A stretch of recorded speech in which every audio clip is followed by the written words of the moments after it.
Hi hello friends, ಹೇಗಿದ್ದೀರಾ friends? ಇವತ್ತು ನಾನು ನಿಮ್ಮ ಜೊತೆ ಶೇರ್ ಮಾಡ್ತಾ ಇರೋದು ಮೊಸರನ್ನ ಅಂದರೆ ನಾನು ಇವತ್ತು ತುಂಬಾ ಡಿಫ್ರೆಂಟ್ ಸ್ಟೈಲಲ್ಲಿ ಮಾಡ್ತಾ ಇದ್ದೇನೆ. ಇದನ್ನು ನೀವು ವಾರಕ್ಕೊಂದ್ಸರ್ತಿ ಆದರೂ ಮಾಡಿ ತಿಂದರೆ ನಿಮಗೆ ಹೊಟ್ಟೆಗೂ ತುಂಬಾ ತಂಪಾಗಿರ್ತದೆ ಹಾಗೂ ದೇಹಕ್ಕೂ ತುಂಬ ಒಳ್ಳೆಯದು. ಈ ಸರ್ತಿ ಸಮ್ಮರ್ ಸ್ಪೆಷಲಲ್ಲಿ ಅಂತೂ ಸಮ್ಮರಲ್ಲಿ ಹಾಲಿಡೇಯಲ್ಲಿ ಅಂತೂ ಸಮ್ಮರ್ ಸ್ಪೆಷಲ್ ಅಂತ ನೀವು ಇದನ್ನು ಮಾಡಲೇಬೇಕು. ನಿಮ್ಮ ಮಕ್ಕಳಿಗಂತೂ ವಾರಕ್ಕೊಂದ್ಸರ್ತಿ ಆದರೂ ಈ ಬೇಸಿಗೆಗಾಲದಲ್ಲಿ ಇದನ್ನು ಮಾಡಿಸಿ ತಿನ್ನಿಸಲೇಬೇಕು ಫ್ರೆಂಡ್ಸ್. ಇದನ್ನು ಮಾಡಲಿಕ್ಕಂತೂ ತುಂಬಾ ಈಸಿ, ಏನು ಕಷ್ಟದ ಕೆಲಸ ಅಲ್ಲ. ಫಟಾಫಟ್ ರೆಡಿ ಆಗುವ ಈ ಮೊಸರನ್ನ ಹೇಗೆ ಮಾಡೋದಂತ ಇವತ್ತು ಬನ್ನಿ ನಾವು ನೋಡ್ಕೊಂಡು ಬರೋಣ. ಇಲ್ಲಿ ನಾನು ತಗೊಂಡಿದ್ದೇನೆ ರೈಸನ್ನು ಮೊದಲೇ ನಾನು ಬೇಯಿಸ್ಕೊಂಡು ತಗೊಂಡಿದ್ದೇನೆ. ಇದನ್ನು ತಣ್ಣಗಾಗಲಿಕ್ಕೆ ಇಟ್ಟಿದ್ದೆ, ಇದೀಗ ತಣ್ಣಗಾಗಿದೆ. ಆಮೇಲೆ ನನಗೆ ಎಷ್ಟು ಬೇಕು ಅಷ್ಟು ನಾನು ಇಲ್ಲಿ ರೈಸ್ ತಗೊಂಡಿದ್ದೇನೆ. 2 ಈರುಳ್ಳಿ, 1 ಮುಟ್ಟಿಯಷ್ಟು ಕೊತ್ತಂಬರಿ ಸೊಪ್ಪು, ಒಂದು 4 ಹಸಿಮೆಣಸು, ಅಂದರೆ ಹಸಿಮೆಣಸು ಜಾಸ್ತಿ ಆಗ್ತಾ ಇಲ್ಲ, ದಾಳಿಂಬೆ ಹಣ್ಣು ನೋಡಿ ಈ ಥರ ಎಲ್ಲ ಬಿಡಿಸು ವಾಶ್ ಮಾಡಿಟ್ಟಿದ್ದೇನೆ ದಾಳಿಂಬೆ. ಈಗ ಈ ಥರ ನಾವು ಈರುಳ್ಳಿಯನ್ನು ಸಣ್ಣಗೆ ಕಟ್ ಮಾಡೋಣ. ಯಾಕಂದರೆ ಇದು ದೊಡ್ಡ ದೊಡ್ಡ ಪೀಸ್ ಕಟ್ ಮಾಡಿದರೆ ಚೆನ್ನಾಗಿರುವುದಿಲ್ಲ. ಈ ಥರ ಸಣ್ಣಗೆ ಕಟ್ ಮಾಡಿದರೆ ಮಕ್ಕಳಿಗೆ ಇದು ರೈಸ್ ಜೊತೆ ತಿಂದುಬಿಡ್ತಾರೆ. ಸ್ವಲ್ಪ ನೀವು ದೊಡ್ಡ ಮಾಡಿ ಕಟ್ ಮಾಡಿದ್ರೆ ಉಂಟಲ್ಲ, ಮಕ್ಕಳೆಲ್ಲ ಇದನ್ನು ಬೇರೆ ಬೇರೆ ಬೇರೆ ಮಾಡಿ ಇಡ್ತಾರೆ. ಇದು ಈರುಳ್ಳಿ ಬೇರೆ, ಇದು ಕೊತ್ತಂಬರಿ ಸೊಪ್ಪು ಬೇರೆ, ಇಲ್ಲಿ ಹಸಿಮೆಣಸಂತೂ ಇಡ್ತಾರೆ, ತಿನ್ಲಿಕ್ಕಾಗೋದಿಲ್ಲ. ಈ ವೆಜಿಟೇಬಲ್ಸ್ ಈರುಳ್ಳಿ ಇದನ್ನು ಕೊತ್ತಂಬರಿ ಸೊಪ್ಪೆಲ್ಲ ಸೈಡಲ್ಲಿ ಇಟ್ಟು ಬಿಡ್ತಾರೆ. ಅದಕ್ಕೋಸ್ಕರ ನೀವೇನು ಮಾಡಬೇಕು, ಈರುಳ್ಳಿಯನ್ನು ಕಟ್ ಮಾಡುವಾಗ ನಮ್ಮ ರೈಸ್ ಎಷ್ಟುಂಟು ಅಷ್ಟೇ ಸಣ್ಣ ಗಾತ್ರದಲ್ಲಿ ಕಟ್ ಮಾಡಿ ಇದಕ್ಕೆ ಮಿಕ್ಸ್ ಮಾಡಿ ಬಿಡಬೇಕು. ಅವರ ಹೊಟ್ಟೆಗೆ ಅದು ರೈಸ್ ಹೊಟ್ಟಿಗೆ ಹೋಗಿಬಿಡ್ತದೆ. ಆಗ ತುಂಬ ಒಳ್ಳೆಯದು ಫ್ರೆಂಡ್ಸ್. ನೀವು ಬೇಸಿಗೆ ಕಾಲದಲ್ಲಿ ನಿಮ್ಮ ಮಕ್ಕಳು ಕೂಡ ರಜೆಯಲ್ಲಿ ಹಾಲಿಡೇಯಲ್ಲಿ ಮನೆಯಲ್ಲಿ ಇರಬಹುದು, ಈ ಥರ ಮಾಡಿ ತಿನ್ನಿಸಿ. ಮಕ್ಕಳು ಕೂಡ ಇಷ್ಟಪಡ್ತಾರೆ, ಇದನ್ನು ಇಷ್ಟಪಟ್ಟೇ ತಿಂತಾರೆ. ಯಾಕಂದರೆ ಇದರಲ್ಲಿ ದಾಳಿಂಬೆ ಹಣ್ಣೆಲ್ಲ ಇರೋದ್ರಿಂದ ತುಂಬ ಚೆನ್ನಾಗಿ ಕಾಣ್ತದೆ, ಮಕ್ಕಳಿಗೆ ಕೂಡ ತಿಂತಾರೆ ತುಂಬಾ ಇಷ್ಟಪಟ್ಟು. ನಾನಂತೂ ನನ್ನ ಮಕ್ಕಳಿಗೆ ವಾರಕ್ಕೊಮ್ಮೆ ಬೇಸಿಗೆ ಕಾಲದಲ್ಲಿ ಅಂತೂ ಇದನ್ನು ಮಾಡಿ ಕೊಡ್ತೇನೆ. ನೋಡಿ ಫ್ರೆಂಡ್ಸ್, ಈ ಥರ 2 ಈರುಳ್ಳಿಯನ್ನು ಕೂಡ ನಾನು ಕಟಿಂಗ್ ಮಾಡಿ ತಗೋತೇನೆ, ಸಣ್ಣಗೆ ಕಟಿಂಗ್ ಮಾಡಿ ತಗೋತೇನೆ. ಬಿಸಿಯನ್ನು ತಗೋಬೇಡಿ, ಸ್ವಲ್ಪ ತಣ್ಣಗಾದ್ಮೇಲೆ ರೈಸನ್ನು ತಗೊಳ್ಳಿ. ಈಗ ಕೊತ್ತಂಬರಿ ಸೊಪ್ಪು ಕೂಡ ಇದೇ ಥರ ಸಣ್ಣಗೆ ಕಟ್ ಮಾಡ್ತೇನೆ ನೋಡಿ. ಇದಕ್ಕೆ ಹಾಕುವವರು ಏನಾದರೂ ಎಕ್ಸ್ಟ್ರಾ ಹಾಕ್ತಾರಿರ್ಬೋದು. ನಾನು ಜಾಸ್ತಿ ವೆಜಿಟೇಬಲ್ಸ್ ಹಾಕ್ತಾ ಇಲ್ಲ, ಯಾಕಂದರೆ ಮಕ್ಕಳು ಮತ್ತೆ ಅದನ್ನು ತಿನ್ನದೆ ಅದು ರೈಸ್ ಎಲ್ಲ ಅರ್ಧ ಬಿಡ್ತಾರೆ. ಅದಕ್ಕೋಸ್ಕರ ನಾನು ಎಷ್ಟು ಬೇಕು ಅಷ್ಟೇ ಹಾಕ್ತಾ ಇದ್ದೇನೆ. ದಾಳಿಂಬೆ ಹಣ್ಣನ್ನು ಹಾಕಿ ಮಾಡ್ತಾ ಇರೋದು. ನೀವು ನನ್ನ ಚಾನಲ್ಗೆ ಫಸ್ಟ್ ಟೈಮ್ ವಿಸಿಟ್ ಮಾಡಿದ್ದ ಫ್ರೆಂಡ್ಸ್, ಫಸ್ಟ್ ಟೈಮ್ ವಿಸಿಟ್ ಮಾಡಿದಾದ್ರೆ ಒಂದು ಸಬ್ಸ್ಕ್ರೈಬ್ ಕೂಡ ಮಾಡಿಬಿಡಿ, ಹಾಗೂ ನನ್ನ ವಿಡಿಯೋ ಒಂದು ಲೈಕ್ ಕೂಡ ಮಾಡಿ. ಅಲ್ಲಿ ಕಮೆಂಟ್ ಬಾಕ್ಸ್ ಕೂಡ ಆನ್ ಇದೆ ಫ್ರೆಂಡ್ಸ್, ಅದರಲ್ಲಿ ಕಮೆಂಟ್ ಕೂಡ ಮಾಡಿ ನಿಮ್ಮ ಅಭಿಪ್ರಾಯವನ್ನು ನನಗೆ ತಿಳಿಸಿಕೊಡಿ. ಈಗ ಇಲ್ಲಿ ನಾನು ಕಟ್ ಮಾಡಿದ ಹಸಿಮೆಣಸು ನೋಡಿ. ನೀವು ತುಂಬ ಖಾರ ತಿನ್ನೋದಾದರೆ ಹಸಿಮೆಣಸು ಜಾಸ್ತಿ ಹಾಕಿ, ನಾನು ಜಾಸ್ತಿ ಹಾಕ್ತಾ ಇಲ್ಲ. ಮತ್ತು ಇದು ಮಧ್ಯದಲ್ಲಿ ಮಕ್ಕಳಿಗೆ ಡಿಸ್ಟರ್ಬ್ ಆಗ್ತದೆ ಈ ಥರ ಈ ಕಾಯಿ ಮೆಣಸೆಲ್ಲ ಸಿಕ್ಕಿದರೆ. ಅದಕ್ಕೋಸ್ಕರ ನಾನಿಲ್ಲಿ 1 2 3 4 5 6 ಜನರ ರೈಸ್, 6 ಜನರಿಗೋಸ್ಕರ ಮಾಡ್ತಾ ಇದ್ದೇನೆ ಇಷ್ಟು ರೈಸ್ ನೋಡಿ. ಇದು ಮಧ್ಯಾಹ್ನ ಹೊತ್ತಿಗೆಲ್ಲ ತಿಂದರೆ ತುಂಬ ಒಳ್ಳೆಯದು. ಮಧ್ಯಾಹ್ನ ಹೊತ್ತಿಗೆ ನೀವು ಇದನ್ನು ತಿಂದು ಒಂದು ಚೆನ್ನಾಗಿ ನಿದ್ದೆ ಮಾಡಿ ಹೇಳ್ಬೋದು. ಯಾಕಂದರೆ ಹೊಟ್ಟೆಗೆಲ್ಲ ತಂಪಾಗಿ ಒಂದು ಒಳ್ಳೆ ನಿದ್ದೆ ಬರ್ತದೆ ಫ್ರೆಂಡ್ಸ್. ಈ ಸೆಕೆಗಾಲದಲ್ಲಿ ಎಲ್ಲ ಈ ಥರವದ್ದೇ ತಿನ್ನಬೇಕು. ಈಗ ಸೆಕೆನೂ ತುಂಬಾ ಜಾಸ್ತಿ ಇದೆ. ಇಲ್ಲಿ ಹೈದರಾಬಾದಲ್ಲಿ ಕೂಡ ತುಂಬ ಜಾಸ್ತಿ ಸೆಕೆ, ಹಾಗೂ ಇಲ್ಲಿ ಬಿಸಿಲು ಕೂಡ ತುಂಬಾ ಕಂಡಪಟ್ಟೆ ಉಂಟು. ನಿಮ್ಮ ಕಡೆ ಹೇಗೆ ಸೆಕೆ ಬಿಸಿಲೆಲ್ಲ ಅಂತ ಒಂದು ಕಮೆಂಟ್ ಮಾಡಿ ನನಗೆ. ಈಗ ಇದೆಲ್ಲ ಹಾಕಿದ ಮೇಲೆ ಚೆನ್ನಾಗಿ ಮಿಕ್ಸ್ ಮಾಡ್ತೇನೆ ನೋಡಿ. ಇದು ನೋಡಿ, ಹಸಿಮೆಣಸು, ಕೊತ್ತಂಬರಿ ಸೊಪ್ಪು, ಈರುಳ್ಳಿ ಹಾಕಿದ ಮೇಲೆ ಚೆನ್ನಾಗಿ ಮಿಕ್ಸ್ ಮಾಡ್ತೇನೆ. ಸ್ವಲ್ಪ ಉಪ್ಪು ಕೂಡ ಹಾಕಿ ಮಿಕ್ಸ್ ಮಾಡ್ತೇನೆ. ಆಮೇಲೆ ಇದಕ್ಕೆ ನಾನು ಹಾಕ್ತಾ ಇರುವುದು ಮೊಸರು ನೋಡಿ. ನಾನು ಸ್ವಲ್ಪ 1 ಪ್ಯಾಕೆಟ್ ಮೊಸರು, 1 ಪ್ಯಾಕೆಟ್ಗಿಂತ ಸ್ವಲ್ಪ ಜಾಸ್ತಿ ಮೊಸರು ಹಾಕಿದ್ದೇನೆ, ಅರ್ಧ ಲೀಟರ್ಗಿಂತ.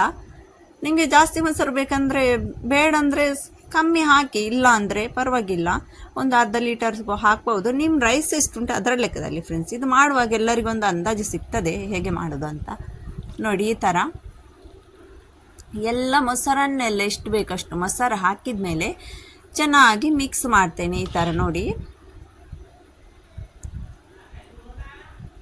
ಈ ಥರ ಚೆನ್ನಾಗಿ ಮಿಕ್ಸ್ ಮಾಡೋಣ. ಎಷ್ಟು ಚೆನ್ನಾಗಿ ಕಾಣಿಸ್ತಾ ಉಂಟಲ್ವಾ.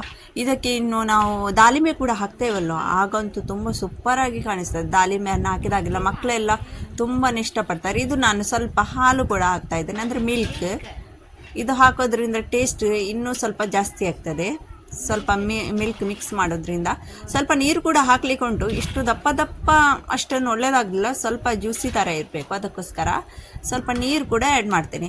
ನಿಮಗೆ ಇದು ನೋಡುವಾಗ ತುಂಬ ಲಾಂಗ್ ಪ್ರೊಸೆಸಿಂಗ್, ಎಷ್ಟು ಕಷ್ಟ ಅಂತ ಹೇಳ್ಬೋದು ನೀವು. ಏನಿಲ್ಲ ಫ್ರೆಂಡ್ಸ್, ನೀವು ಈ ಥರ ಒಮ್ಮೆ ಮಾಡಿ ನೋಡಿ. ನಾವು ಇದು ವಿಡಿಯೋ ಎಲ್ಲ ಮಾಡುವಾಗ ತುಂಬ ಲಾಂಗ್ ಪ್ರೊಸೆಸಿಂಗ್ ಥರ ಆಗ್ತದೆ. ಫಟಾಫಟ್ ಅಂತ ವಿಡಿಯೋ ಮಾಡದೆ ಇದನ್ನು ಮಾಡಲಿಕ್ಕೆ ಕೂತ್ರೆ 5 ನಿಮಿಷದಲ್ಲಿ ರೆಡಿ ಆಗ್ತದೆ ಫ್ರೆಂಡ್ಸ್, ಫಟಾಫಟ್ ಅಂತ. ತುಂಬ ಈಸಿಯಾಗಿದೆ ಇದು. ನೀವು ಉಳಿದಿರುವ ಅನ್ನ ಕೂಡ ಇದ್ದರೆ ಮನೆಯಲ್ಲಿ ಫ್ರಿಜ್ಜಲ್ಲಿ ಇದ್ದರೆ ಈ ಥರ ಮಾಡ್ಬೋದು. ಇದನ್ನು ಕೋಲ್ಡ್ ಮಾಡಿ ತಿಂದರೆ, ಫ್ರಿಜ್ಜಲ್ಲಿ ಇಟ್ಟು ತಿಂದರೆ ಇನ್ನೂ ಚೆನ್ನಾಗಿರ್ತದೆ, ತುಂಬ ತಂಪು. ಮಕ್ಕಳಿಗೆಲ್ಲ ಫ್ರಿಜ್ಜಲ್ಲಿ ಇಟ್ಟು ಕೊಡಬೇಡಿ, ಯಾಕೆಂದರೆ ಶೀತ ಎಲ್ಲ ಆಗ್ತದೆ, ಅದಕ್ಕೋಸ್ಕರ ಹೊರಗೆ ಈ ಥರನೇ ಮಾಡಿ ಆಗಂದಾಗಲೇ ಕೊಡಲಿ. ನಾವು ದೊಡ್ಡವರಾದರೆ ಒಂದು ಫ್ರಿಜ್ಜಲ್ಲಿ ಇಟ್ಟೆಲ್ಲ ತಿಂದರೆ ಒಳ್ಳೆಯದಾಗ್ತದೆ ಇನ್ನೂ ಕೂಡ. ನೋಡಿ ಎಲ್ಲ ಚೆನ್ನಾಗಿ ಮಿಕ್ಸ್ ಆಯಿತು. ಉಪ್ಪು ಕೂಡ ಎಷ್ಟು ಬೇಕು ಸ್ವಲ್ಪ ಟೇಸ್ಟ್ ಮಾಡಿ ರುಚಿಗೆ ತಕ್ಕಷ್ಟು ಉಪ್ಪು ಕೂಡ ಹಾಕಬೇಕು.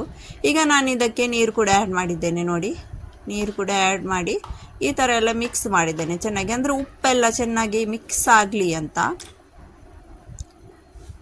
ಈಗ ಇದಕ್ಕೆ ನಾನು ಹಾಕ್ತಾ ಇರೋದು ದಾಳಿಂಬೆ ಹಣ್ಣು.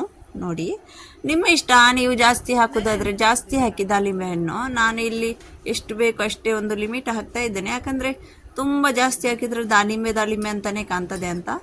ಎಷ್ಟು ಬೇಕು ಅಷ್ಟು ನಾನು ತುಂಬ ಜಾಸ್ತಿ ತಗೊಂಡಿರೋದ್ರಿಂದ ಈ ರೈಸ್ ಎಲ್ಲ ಸ್ವಲ್ಪ ಜಾಸ್ತಿ ಹಾಕಿದೆ. ನೋಡಿ, ಈಗಂತೂ ಸೂಪರ್ ಕಾಣಿಸ್ತಾ ಉಂಟಲ್ವಾ.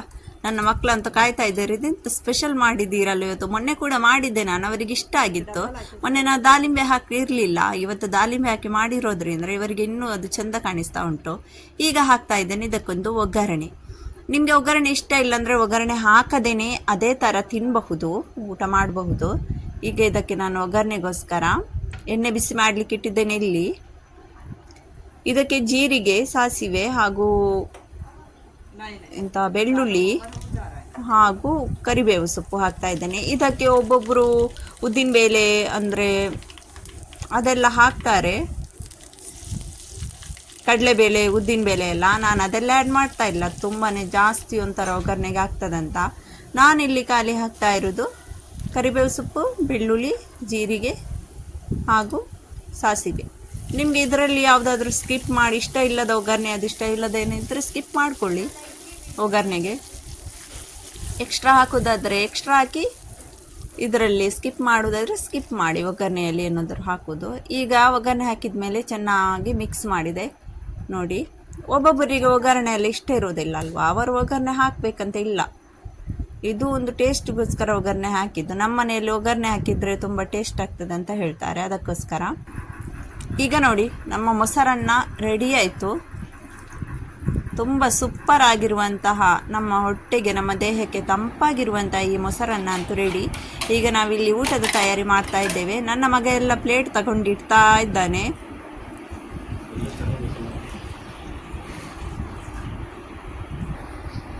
ಇಲ್ಲಿ ನನ್ನ ಮಗಳು ಕೂಡ ಕುತ್ಕೊಂಡಿದ್ದಾಳೆ. ಎಲ್ಲರೂ ಕಾಯ್ತಾ ಇದ್ದಾರೆ ಯಾವಾಗ ನಮ್ಮ ಪ್ಲೇಟಿಗೆ ಈಗ ಮೊಸರನ್ನ ಹಾಕ್ತಾರಂತ. ಈಗ ನನ್ನ ಮಗಳಿಗೆ ಫಸ್ಟ್ ಸರ್ವ್ ಮಾಡ್ತಾ ಇದ್ದೇನೆ ನಾನಿಲ್ಲಿ. ನೋಡಿ ಫ್ರೆಂಡ್ಸ್, ನಿಮಗೆ ನನ್ನ ವಿಡಿಯೋ ಇಷ್ಟ ಅಂದರೆ ಸಬ್ಸ್ಕ್ರೈಬ್ ಮಾಡಲ್ಲಂತೂ ಮರಿಬೇಡಿ, ಲೈಕ್ ಕೂಡ ಮಾಡಲಿಕ್ಕೆ ಮರಿಬೇಡಿ, ಕಮೆಂಟ್ ಕೂಡ ಮಾಡಿ, ಒಂದು ಒಳ್ಳೊಳ್ಳೆ ಕಮೆಂಟ್ ಮಾಡಿ. ಇದೇ ಥರ ನನ್ನ ವಿಡಿಯೋ ನಿಮಗೆ ಬರಲಿಕ್ಕೋಸ್ಕರ ನೋಟಿಫಿಕೇಷನ್ ಸಬ್ಸ್ಕ್ರೈಬ್ ಮಾಡೋದ್ರಿಂದ ನಿಮಗೆ ನೋಟಿಫಿಕೇಷನ್ ತಲುಪ್ತದೆ. ಓಕೆ ಫ್ರೆಂಡ್ಸ್, ನಾನಿನ್ನು ಭೇಟಿ ಆಗ್ತೇನೆ ಇನ್ನೊಂದು ವಿಡಿಯೋದಲ್ಲಿ. ಅಲ್ಲಿ ತನಕ ಟಾಟಾ ಬಾಯ್, ಟೇಕ್ ಕೇರ್. ಒಮ್ಮೆ ನೀವು ವಿಡಿಯೋ ನೋಡಿದ ಮೇಲೆ ನನ್ನ ಚಾನಲ್ಗೆ ವಿಸಿಟ್ ಮಾಡಿ, ವಿಸಿಟ್ ಮಾಡಿ ಕೂಡ ವೀಡಿಯೋಸ್ ಎಲ್ಲ ನೀವು ನೋಡಿ ಒಮ್ಮೆ ಎಲ್ಲ ವಿಡಿಯೋವನ್ನು. ಓಕೆ, ನೆಕ್ಸ್ಟ್ ಟೈಮ್ ಮೀಟ್ ಆಗೋಣ. ಅಲ್ಲಿ ತನಕ ಟಾಟಾ ಬಾಯ್, ಟೇಕ್ ಕೇರ್.